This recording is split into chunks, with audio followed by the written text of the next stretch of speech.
So if you've been a fan of comic book movies, it's no surprise that some of the DC movies have ranged from pretty good to fucking terrible. But over the weekend there's been some confusion. You're getting conflicting sources from Collider.com, AMP, all kinds of reputable news sources that discuss entertainment talking about the fact that they're going to break up the DCEU.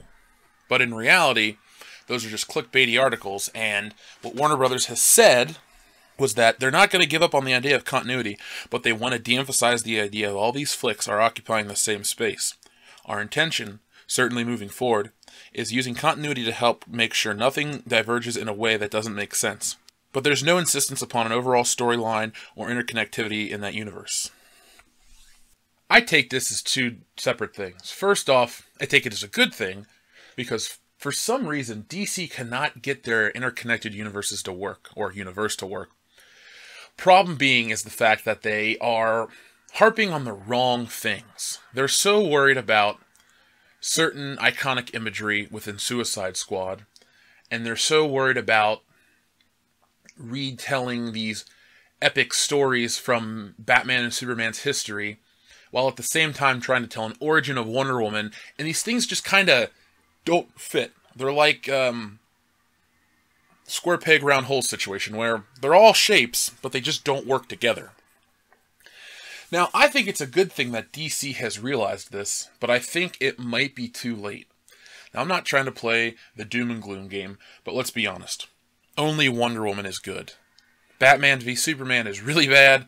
Man of Steel's bad, but like forgettably bad. Like, you watch it, and then you're like, oh, this isn't that bad, but you forgot you've seen it. You know, it's not like, what's a movie that sticks with you? Star Wars The Force Awakens. That was so bad, I watched it once, and I've never forgotten anything about the film.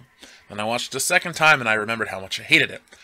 But when I go back and watch Man of Steel, I think I've seen it maybe 3 times in total, I just go, that's not that bad, but it's not good enough to be remembered. And in many ways, that's a crime itself.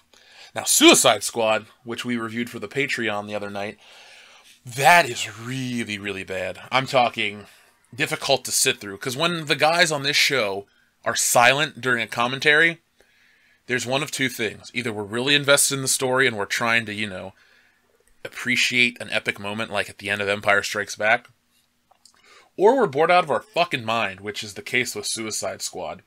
And Suicide Squad is the reason I bring this up, because that movie was trying to be so many things at once, but it was nothing at all, if that makes sense. It was trying to be a Joker and Harley Quinn origin story.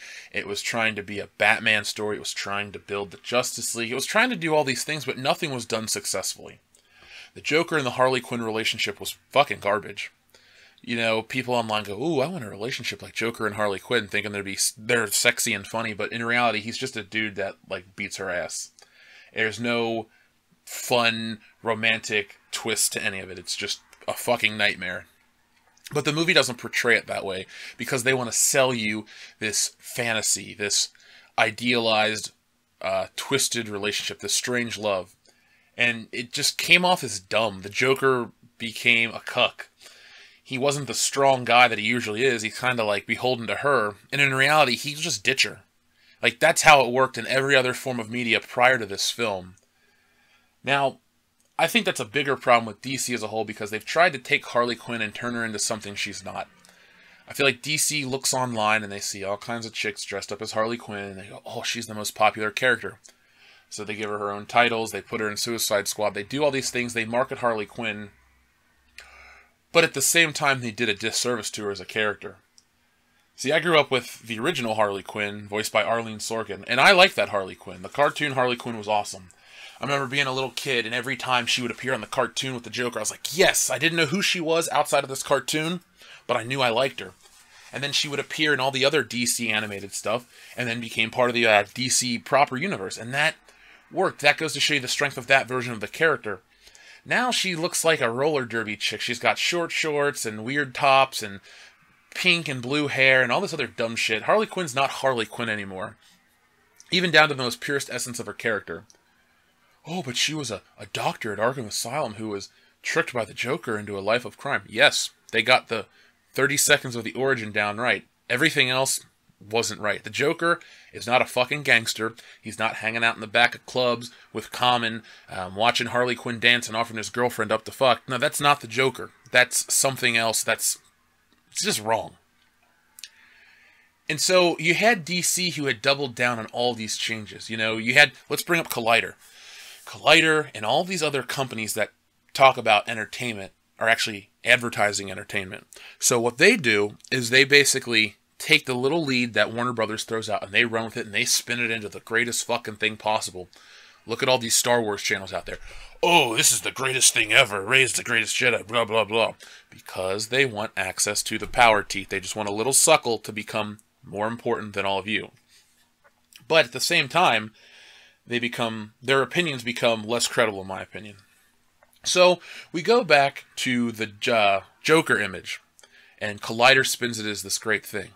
And they act like it's the greatest thing ever. And then DC and Collider and everyone else seems to just shit on people that don't like it. Oh, you need to stop living in the past. Heath Ledger's dead, blah, blah, blah. You know, me personally, I wasn't living in the past for Heath Ledger. Good Joker, not my favorite. Live action, my favorite goes to Jack Nicholson, and my favorite overall is Mark Hamill. Just to get that out of the way. But you had these people, these companies, through advertisements and these other blogs, just doubling down. No one liked it. No one really supports it. You know, last year, everyone was going to be the Joker and Harley Quinn for Halloween. And you're going to say, well, in 2008, everyone was Heath Ledger Joker. True. But it stuck around. It carried on. Now, I don't see anything with Jared Leto Joker on it. They barely talk about it. Jared Leto isn't riding the Joker high. If anything, it was a failed experiment. And as fans, we are always in fear because we would fear that if they took that stupid of a direction with their greatest villain ever, the Joker, who else were they going to fuck up? I mean, Doomsday was poorly done. He was the spawn of Lex Luthor's blood with General Zod's body and DNA and all this shit. Like, what the fuck did we watch with that movie? You know, Doomsday was, I believe, a Kryptonian experiment or some experiment from another planet who was just too powerful to control. They buried him deep in the earth. He escaped. He was a force of nature. He took down everybody, including Superman, and died in the fight with Superman.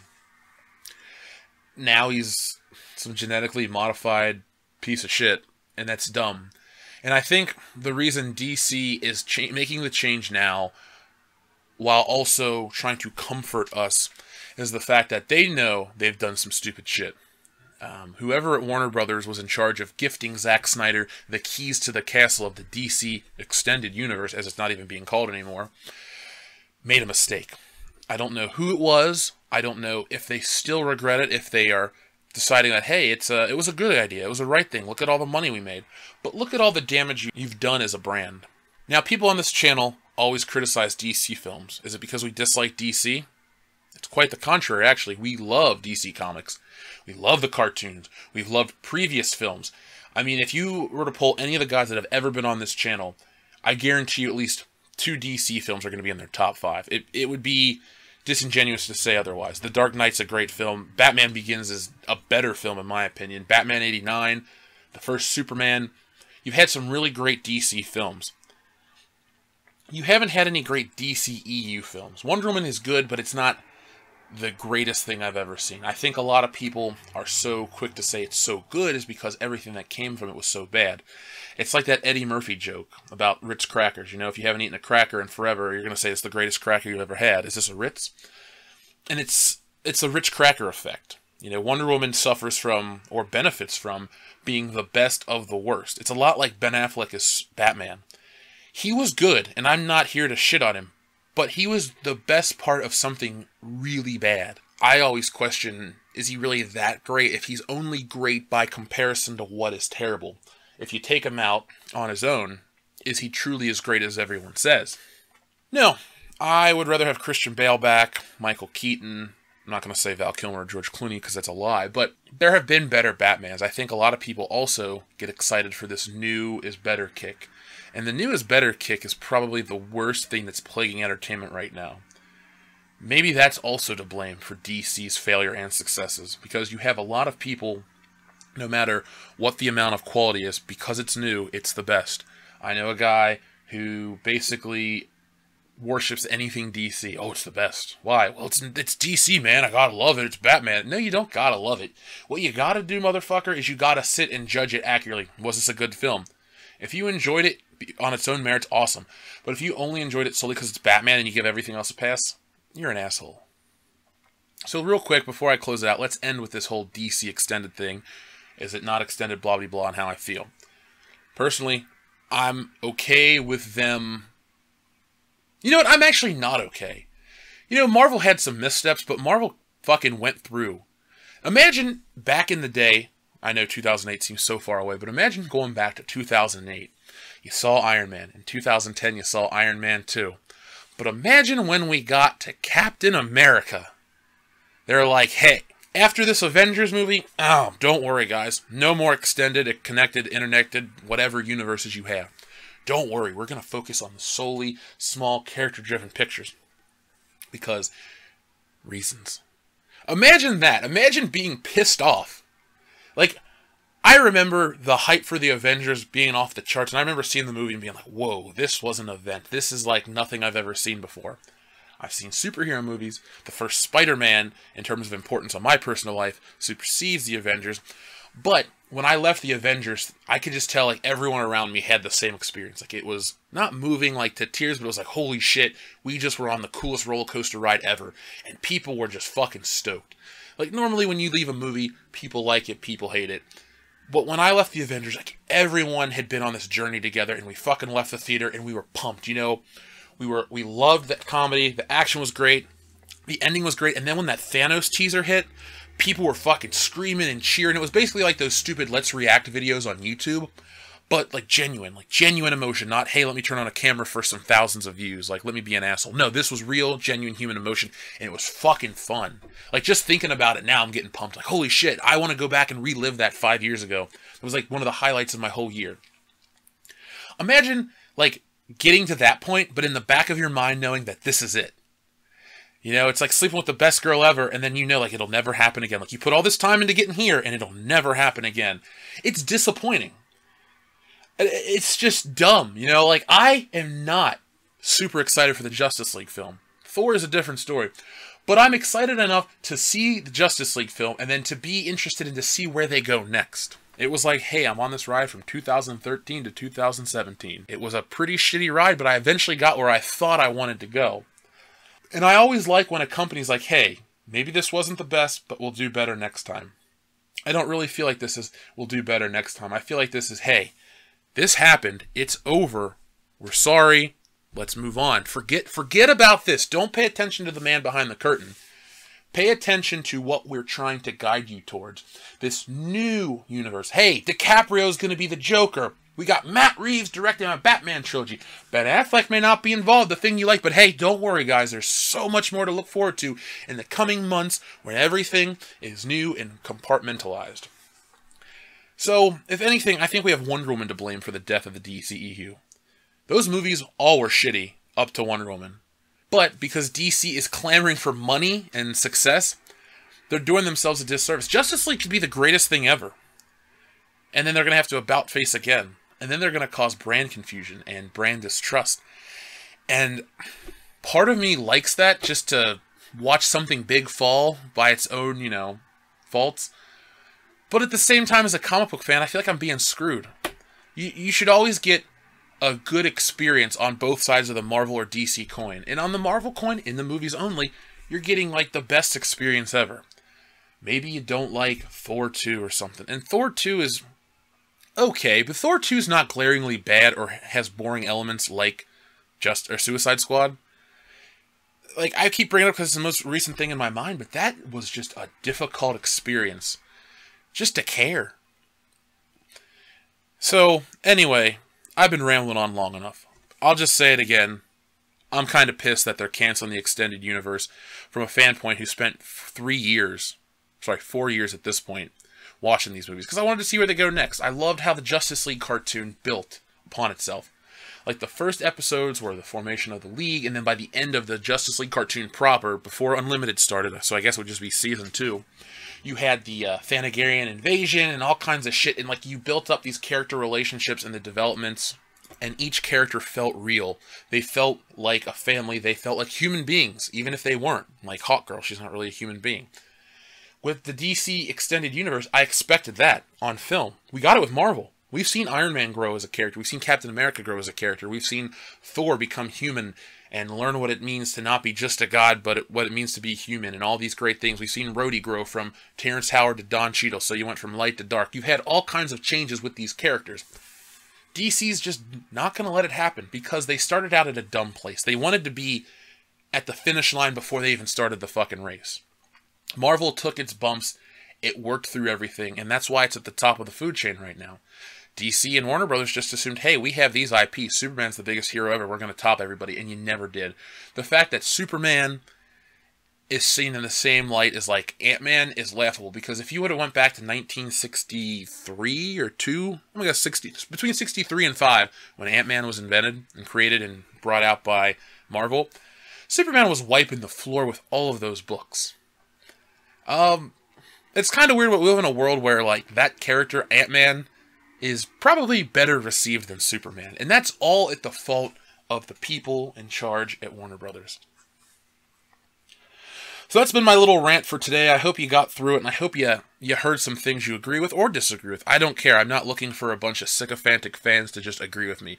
If you are happy with DC's Extended Universe essentially dying out, and what I mean by dying out is they're not solely focusing on the connectivity, let me know down in the comments below. It's interesting to read the comments more than anything else, actually. If you like the idea, again, let me know. I want to read those comments as well. If you liked this video, make sure you give it a thumbs up and have that notification bell on, because I've been trying to pump out more content as the channel grows. And by the way, thanks to every new subscriber. As a side note, I've been attempting to make a 3,000 subscriber thank you video, then a 4,000 subscriber thank you video, then a 5,000 subscriber thank you video, and now a 6,000 subscriber thank you video.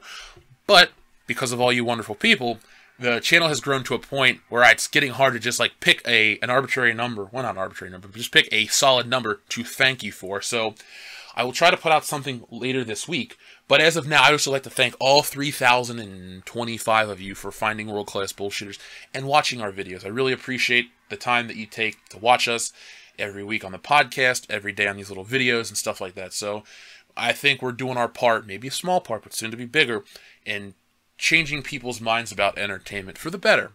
Because, to quote a great man, at the end of the day, all I want is to go see a movie that is watertight. Now, every movie is going to have its flaws, but what I mean by, let me rephrase, watertight's a little too rough, but seaworthy. I want each movie to go out and be able to float on its own accord.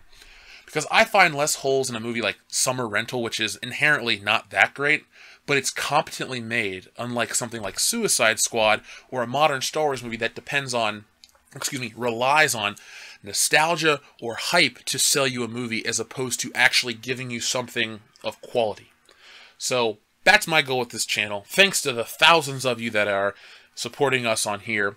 Thanks to the 50 plus of you on Patreon. And by the way, if you want to join the Patreon for $1 a month, you got access to great commentaries, roundtables, and tons more. We just recorded Suicide Squad for those at the $5 and up a month level. So you got Suicide Squad, Ghostbusters 2016, and The Force Awakens to listen to. They're all train wrecks, and they're all pretty fucking miserable for us, but I know you guys will love it. I'll be back probably tomorrow. I got to go out of town soon with a new video. So make sure you're subscribed and make sure that bell's hit so you know when I come back and everything's back on a normal schedule. Thanks for watching. I appreciate it. And here's to the Justice League.